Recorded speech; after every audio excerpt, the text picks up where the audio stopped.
بسم اللہ الرحمن الرحیم۔ کسی گاؤں میں ایک پہلوان رہتا تھا۔ وہ اپنے علاقے کا بہت ہی مشہور اور جانا مانا پہلوان تھا۔ اس کی ایک ہی بیٹی تھی۔ اس نے اسے بہت ہی لاڈ اور پیار سے پالا ہوا تھا۔ وہ خوبصورت بھی بہت زیادہ تھی۔ بیٹی جوان ہوئی تو باپ کو اس کی شادی کی فکر ہوئی۔ چونکہ خود پہلوان تھا اس لیے بیٹی کے لیے ایک پہلوان ہی پسند کیا جو اونچا لمبا گبرو جوان اور زمیندار بھی تھا۔ باپ نے بڑے نازوں سے پالی ہوئی بیٹی اس کے ساتھ ودا کر دی۔ ہفتہ بھی نہ گزرا تھا کہ پہلوان داماد نے بیٹی کو مار پیٹ کر نکال دیا کہ اسے تو گھر کا کوئی کام نہیں آتا۔ باپ کا دل بہت رنجیدہ ہوا مگر کسی کو کچھ نہ کہا کہ فضول میں تماشا بنے۔ اس نے اپنی بیوی سے کہا اسے سارے کام سکھائے۔ ماں نے بیٹی کو جھاڑو پوچھا، کھانا پکانا سب کچھ سکھا دیا۔ چند مہینوں کے بعد صلح ہو گئی اور باپ نے داماد کو بلا کر معافی مانگی کہ ہم شرمندہ ہیں، بہت لاڈ پیار سے پالی تھی، اور پھر رخصت کر دیا۔ ابھی 6 ماہ نہ گزرے تھے کہ اس نے پھر بیٹی کو مار پیٹ کر میکے بھیج دیا کہ اسے تو سلائی کا کام بھی نہیں آتا۔ پہلوان پھر بہت پریشان ہو گیا اور اپنی بیوی سے کہا کہ اسے سلائی کا کام بھی سکھاؤ۔ بیوی نے سلائی کڑھائی، رضائیاں بچھائیاں، یہاں تک کہ پراندے بنانے بھی سکھا دیے۔ پھر داماد کو بلایا، غلطی کی معافی مانگی اور بیٹی کو رخصت کر دیا۔ پھر چند ماہ ہی گزرے تھے کہ بیٹی نیلو نیل مار کھا کر میکے واپس آ گئی کہ اسے تو کھیتوں کا کام بھی نہیں آتا اور گائے بھینسوں کا دودھ دونا بھی نہیں آتا۔ پہلوان بڑا دکھی ہو گیا تھا۔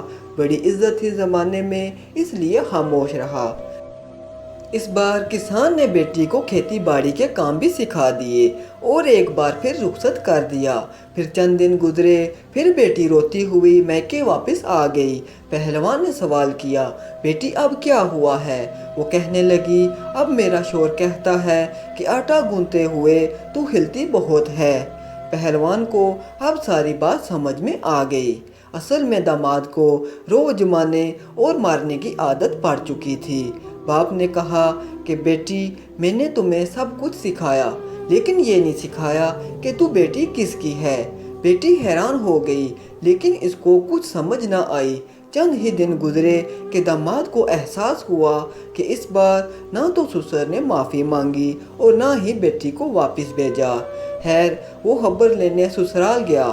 سسر نے دروازے پر روک لیا اور کہا انہی پیروں سے واپس چلا جا اور آج کی تاریخ یاد رکھ لے، پورے سال بعد آنا اور اپنی بیوی کو آ کر لے جانا۔ اگر اس سے پہلے مجھے نظر آیا تو تیری ٹانگیں توڑ کر واپس بھیج دوں گا۔ داماد شرمندہ ہو کر واپس چلا گیا۔ دن گزرتے رہے، پہلوان اپنی بیٹی کو منہ اندھیرے کھیتوں میں لے جاتا اور سورج نکلنے پر گھر بھیجتا۔ بیوی نے بار بار پوچھا لیکن یہ راز نہ کھولا گیا۔ 2 سال گزر گئے، داماد بیٹی کو لینے آیا۔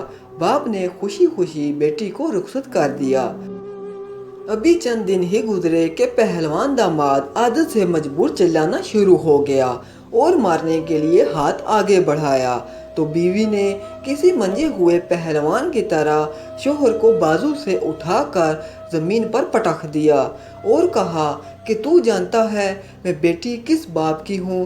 وہ سمجھ گیا کہ اب کی بار 2 سال میں باپ نے بیٹی کو کیا سکھا کر بھیجا ہے، اور اس کے بعد پہلوان نے دوبارہ بیوی سے کبھی اونچی آواز میں بات نہیں کی۔ باپ نے بیٹی کو کیا سکھایا آپ بھی جان گئے ہوں گے۔ ہر چیز ماں کے سکھانے کی نہیں ہوتی، کچھ باتیں، کچھ اعتماد باپ بھی بیٹیوں میں لاتا ہے۔ دعا ہے کہ اللہ پاک سب کی بیٹیوں کے نصیب اچھے کرے۔ اللہ پاک ہم سب کا حامی و ناصر ہو، آمین۔ آخر میں ایک بات عرض کرتا چلوں کہ اگر کبھی کوئی ویڈیو، کال، واقعہ، سچی کہانی یا تحریر وغیرہ اچھی لگا کرے تو تھوڑی زحمت فرما کر اپنے دوستوں سے بھی شیئر کر لیا کیجیے۔ یقین کیجیے کہ اس میں آپ کا بمشکل 1 لمحہ صرف ہوگا، لیکن ہو سکتا ہے کہ اس 1 لمحہ کی اٹھائی ہوئی تکلیف سے آپ کی شیئر کردہ تحریر ہزاروں لوگوں کے لیے سبق آموز ثابت ہو سکتی ہیں۔ شکریہ۔